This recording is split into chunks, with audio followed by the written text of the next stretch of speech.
भाई हो देखो ऊपर ऐसन तो होई एकरा नीचे कैसन। भाई हो देखो ऊपर ऐसन तो होई एकरा नीचे कैसन। हमारा बुझाला ई झकास हो। पातर पातर होठ लाली पॉप लागता, चोलिया में दूगो आलू चॉप लागता।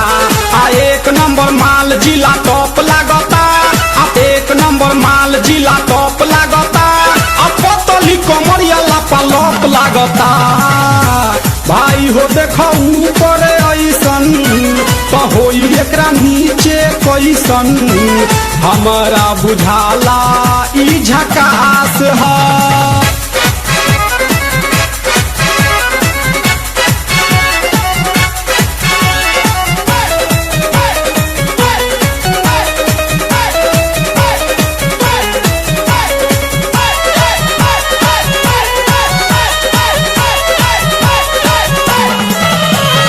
रहिया में खूब अगरा के चलेली, नवहिन के दिल धड़का के चलेली।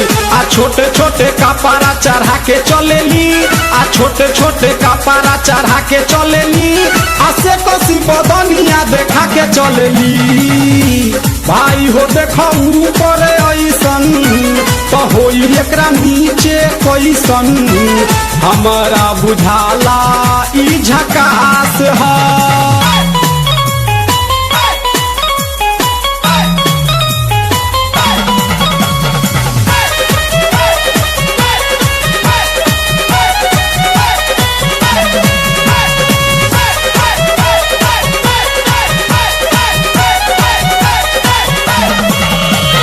सोलह साल के एज में बेजोर लागेली, देखो देखो चांद ई चकोर लागेली। आ चढ़ल बा जवानी पोरे पोर लागेली, आ चढ़ल बा जवानी पोरे पोर लागेली। आ दिलवा चोरावे वाली चोर लागेली। भाई हो देखो ऊपर ऐसन तो होई एकरा नीचे कैसन। हमारा बुझाला ई झकास है।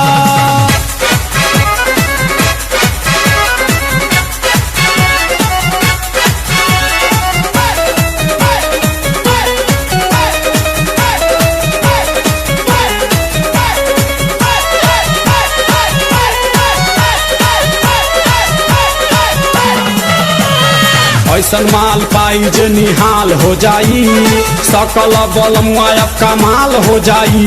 आ फिर जेल जाए के सवाल हो जाई, आ फिर जेल जाए के सवाल हो जाई। आ लागता ई गाना पर बवाल हो जाई। भाई हो देखो ऊपर ऐसन तो होई एकरा नीचे कैसन। हमारा बुझाला ई झकास है। पातर पातर होठ लाली पॉप लागता, चोलिया में दूगो आलू चॉप लागता। आ एक नंबर माल जिला टॉप लागता, आ एक नंबर माल जिला टॉप लागता। आ पतली कमरिया लापालॉप लागता। भाई हो देखो ऊपर ऐसन तो होई एकरा नीचे कैसन। हमारा बुझाला ई झकास है।